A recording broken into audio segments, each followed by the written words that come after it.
그럼 우선 오늘 스타타로 구조방정식 모형을 통해서 이 간단한 통계 예제를 통해서 여러분들이 직접 해보시는 방법을 좀 설명을 드릴 텐데요. 우선은 스타타 외에도 여러 가지 다른 프로그램도 있지만 그 가운데서 제가 스타타를 이제 예제로 한번 여러분들에게 보여드리도록 하겠습니다. 그래서 간략한 설명 먼저 하고 그것을 어떻게 시연하는지 보여드리도록 하겠습니다. 그래서 스타타 이 프로그램이 그 구조 방정식 모델을 하기에 굉장히 좋고, 이 부분에 대해서는 제가 통계 수업에서도 설명을 드렸는데, 회귀 분석, 요인 분석, 상관관계 이것들을 다 한 번에 볼 수 있고, 내생 외생 번수의 측정 오차까지 고려해서 이런 부분들을 볼 수 있다는 장점이 있고, 여러분들이 모형을 변화시키면 거기서 그래픽으로 표현이 되기 때문에 그래픽 안에서 여러분들이 다양하게 보실 수 있다는 장점이 있습니다. 스타타라는 게 스태티스틱스 플러스 데이터라고 해서 우리가 1980년대에 만들어진 것인데, 여러분들이 만약에 책을 사서 보신다면 그 민인식의 스타타 기초적 이해와 활용, 이 책이 굉장히 제가 봤을 때는 잘 나와 있고, 이 안에서 데이터 관리랑 그래픽 또 패널 데이터 분석까지 이제 그 어드밴스 코스까지 다 있어서 여러분들이 좀 보시기 좋겠다라는 생각이 듭니다. 그래서 지금 이런 연구 모형이라고 하는 부분에 있는 이 지금 예를 들어서 리더십에 대한 연구다, 직무 만족과 조직 몰입이다, 이런 것에 대해서 연구 모형을 잡아놓으면 이 연구 모형의 하나하나 화살표가 가설이 되겠죠. 그래서 이 가설 안에서 여러분들이 이 안에서 설명을 하시게끔 보시면 좋겠고, 지금 설문지를 만들어서 이 설문 문항 하나하나가 변수가 된다라고 생각하시면 되겠습니다. 그래서 설문 문항을 만드실 때 조차도 이것이 의미하는 바가 무엇이냐, 우리가 응답자를 저렇게 나누면 그 응답자별로 분명히 다르게 나올 것이다, 여기서 고령화 근로자를 특성으로 하면 고령화 근로자에 맞춰서 이것을 분석이 다른 결과가 나올 것이라는 걸 예상하고 응답자 정보도 저렇게 나눠주시면 좋겠고요.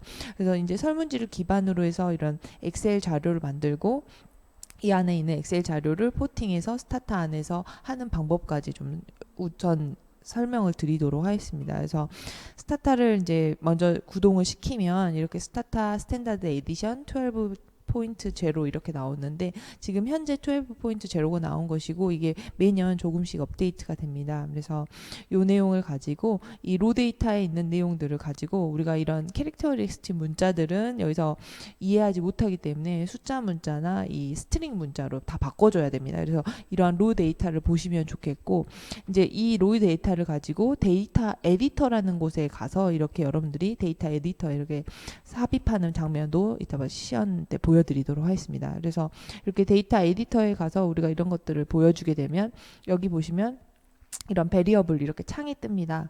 이 베리어블 창에서 보시면 Q1부터 쭉 나와 있는데, 나중에 이거를 여러분들이 좀 더 편하게 활용하실 수 있는 방안이 있어서 제가 말씀드리고, 여기는 베리어블의 프로퍼티 어떤 요소들인가, 그래서 이런 요소들이 이렇게 나오게 됩니다. 그래서 이런 것들 한번 여러분들이 보시면 좋겠습니다. 그리고 맨 처음에 스타터 12를 이용하시면서 맨 처음에 하셔야 될 게 각각 변수들, 우리가 구조 방정식 모형에서 어떤 우리가 관측 변수라고 얘기하는 그러한 변수들에 대해서 우리가 팩터 어널리시스를 합니다. 그래서 요인 적재값 팩터 로딩을 하게 되는데, 그 부분은 팩터라고 이렇게 치시고 각각의 변수들을 이렇게 삽입하시면 되는, 요렇게 됩니다. 그러면 팩터 어널리시스 값이 이렇게 나오게 됩니다. 그 팩터 로딩 값 다음에는 이것을 가지고 똑같은 이 팩터 변수들에 대해서 우리가 하나의 묶음으로 사용할 수 있는지, 그 부분에 대해서 알파 신뢰도 테스트를 합니다. 이거를 우리가 논문에서는 크롬바흐 알파라고 얘기를 하는데, 이 크롬바흐 알파 값이 우리가 보여지게 되면 이 크롬바흐 알파 값을 보고 얼마큼 신뢰도 있는 문항을 구성했나, 그래서 0.8 이상인 것을 이렇게 볼 수 있습니다. 이제 넘어가서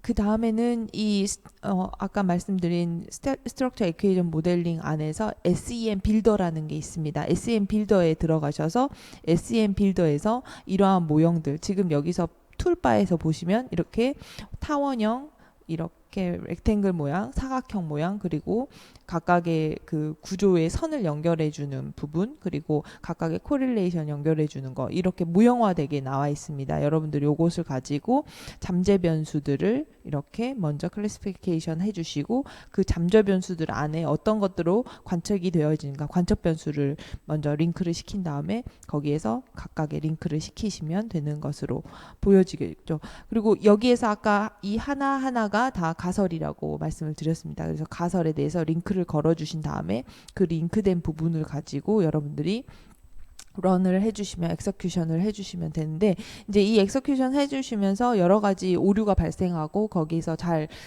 구동이 안 되는 경우도 있습니다. 그러한 예외적인 케이스는 제가 다시 말씀을 드리도록 하고 여기 이제 처음에 했던 이 모형에서 우리가 보여지는 거는 바로 이거를 Confirmatory Factor Analysis CFA라고 합니다.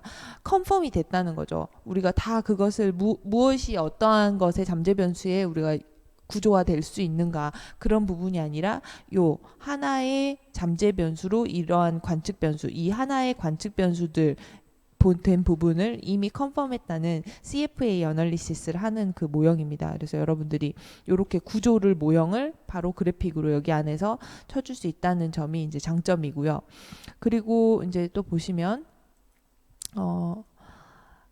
이제 맨 처음에 여러분들이 그 모형을 돌리시고 나면 여기에서 모형 적합도라는 게 나옵니다. 이제 모형 적합도가 보시면 이 모형 적합도에서 쭉 나와 있는 것을 하기 위해서 우리가 여기 보시면 이 스테이트 GOF 스테이트 all이라는 것입니다. 각각에 대해서 이 이제 피트니스 얼마나 모형 적합도가 있는지 이것이 통계적인 모형으로 얼마나 적합한지를 보는 건데요. 이 적합하는 fit state 측은 뭐 likelihood ratio, population error, RMSE, 이 confidence interval의 lower bound, upper bound, 그리고 information criteria의 아카이카 information criteria AIC, BIC, 그리고 baseline corporation CFI, TLI, 그다음에 size of residual. 그래서 이렇게 복잡하게 우리가 모형 적합도를 한번 테스트해보는 이유는 이 구조 모형의 적합도가 우리가 레포팅 해야 되는 것이고 레포팅 할 때의 적합도 부분에 우리가 레포팅한 부분인데 나중에 이 모형 적합도가 얼마나 적합한지는 지금 보시면 피트니스 스탠다드 굿일 경우 그리고 피트니스 스탠다드 억셉터블한 경우 그래서 굿인 경우와 억셉터블하면 3 이하보다 적으면 이게 억셉터블하다 여러분 이렇게 결과 내리시면 됩니다. 그리고 RMSE가 0.08보다 작으면 우리가 굿이라고 얘기를 하는데 그거보다 좀 더 완화시켜서 0.1 이라고 하면 이 신뢰도를 좀 더 완화시켜서 우리가 억셉터블하다라고 얘기하시고 여기 리절트에 억셉터블한지에 대해서 쓰시면 됩니다. 그래서 각각 이 5개의 크리테리아에 대해서 우리가 여기 어떠한 정도로 이 경계선 안에서 피팅을 해주시는지 여기 0.08, 0.05보다 작은 거, 0.9보다 큰 값, 그리고 0.9보다 큰 값. 그래서 CFI와 TLI는 이 값보다 큰 값이면 우리가 억셉터블 또는 굿이라고 얘기를 합니다. 그래서 0.08까지는 우리가 모형의 적합도로 본다. 사실 이렇게 생각하시면 좋을 것 같습니다. 우리가 컨피던스 인터벌 배웠잖아요. 우리가 신뢰 구간을 배웠는데 거기 안에서 95% 신뢰도를 할 거냐 아니면 좀 더 완화시켜서 90% 신뢰도에서도 억셉트 할 것이냐 그 두 가지를 보는 거랑 똑같다고 보시면 되겠죠. 그래서 하나 더 완화시켜서 우리가 억셉트블한 이 결과를 주는 데까지 이렇게 보시면 되겠고요. 여기 안에서 이제 이 적합도 종류에 이렇게 여러 가지 기준이 있기 때문에 제가 여기다 써놨고 그 안에서 수용성이 이 사이에 들면 우리가 수용하는 것으로 한다. 그리고 이 해석 기준도 카이스퀘어감과 임계치 기준으로고 이렇게 레포팅 했으니까 요것을 참조하셔서 우리가 모형 적합도를 보시면 좋을 것 같습니다. 그래서 하나하나 우리가 계속 분석값을 주는 데 있어서 두 그룹 간의 차이를 봐야 될 때가 있습니다. 이제 각각의 그룹이 두 개로 나뉘는 거죠. 어떤 남자 여자 그룹으로 나뉘다든지 아니면 그 남녀 그룹이 아니라 예를 들면 성별이 뭐 30대 미만이와 30대 이상의 그룹으로 나눈다거나 아니면 이런 고령화 논문 같이 65세 이전과 이후로 어떤 기준점을 나눈다면 우리가 이렇게 그룹을 1, 2로 여기 보시다시피 1, 2로 이렇게 나눠서 볼 수가 있습니다. 1, 2로. 그러면 각각의 잠재 변수에 대해서 1, 2그룹으로 나눠서 그 1, 2그룹 안에서 얼마나 유의미한 성과가 나왔는지 보시면 1번 그룹은 굉장히 유의미하지만 2번 그룹은 유의미하지 않게 이렇게 나왔죠. 이런 식으로 그룹핑을 나눠서 보실 수도 있고 거기서 대해서 chi-스퀘어과 p-스퀘어 값이 이렇게 나오게 됩니다. 그래서 probability 값까지 이렇게 보여지는 것까지 여러분 보여드렸고 이제 여러분들이 각각 변수들에 대해서 상관관계를 이제 돌려보셔야 될 때도 있는데 그 안에서 correlation 이렇게 보시면 좋겠습니다. CORR 하셔가지고 각각의 변수들을 명칭을 주면 되겠습니다. 그러면 지금 여기까지 보여드리는 것까지 해서 제가 아까 보여드렸던 스타타 12 안에서 하는 부분을 이제 시연해서 직접 보여드리도록 하겠습니다. 스타타 12 이 패키지에서 스타타 SE 응용 프로그램을 이렇게 하시면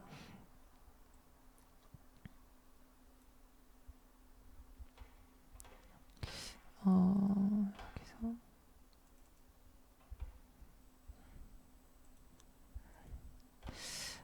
우선은 지금 보여드린 이 화면이 스타타 12 화면이고 여기서 여러분들이 지금 테스트 자료를 가지고 한번 설명을 드려볼게요. 이거는 지금 설명을 드리자면 플립러닝을 통한 학습자의 역량과 학습 인지의 연구 모형 이것을 한번 예제로 들어서 한번 보여드리도록 하겠습니다.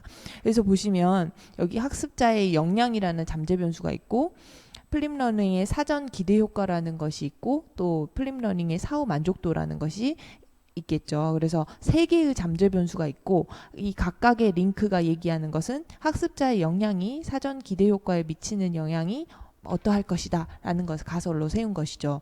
그리고 H2는 학습자의 역량이 사후 만족도에 미치는 영향.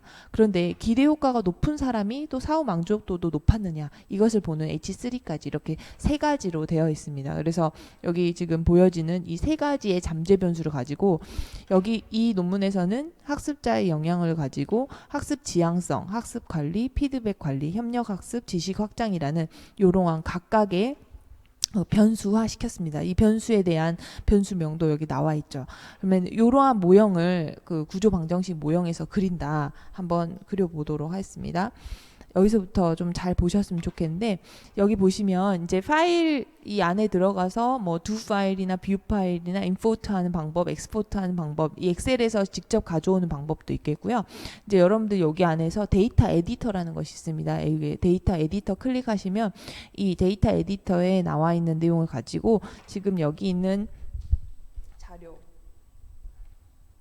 지금 셀이 25개의 자료인데 25개의 자료로 이렇게 한번 클릭을 해서 보도록